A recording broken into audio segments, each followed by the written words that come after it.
在地人在地情，继续来看台中市农业局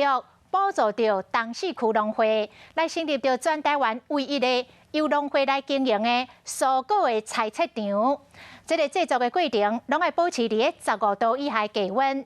清洗消毒了后，现切这个水果。每天的产量1500盒，供应着超商、超市甲饭店，要来抢水果的市场。将来放伫机台顶，唔免几秒钟，皮就自动写好啊！这是台中东势农会经营的蔬果菜市场，以半自动化方式切水果。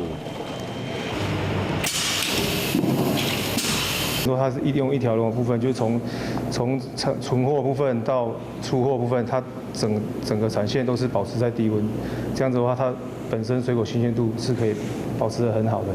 因为现代社会以小家庭为主，甲民众消费习惯的改变，东势区农会争取农委会甲市政府补助600万，家己倾500万，开700万，伫去年9月份成立这个蔬果菜市场。这田控制伫15度以下低温，一天会使生产1500盒。它必须要有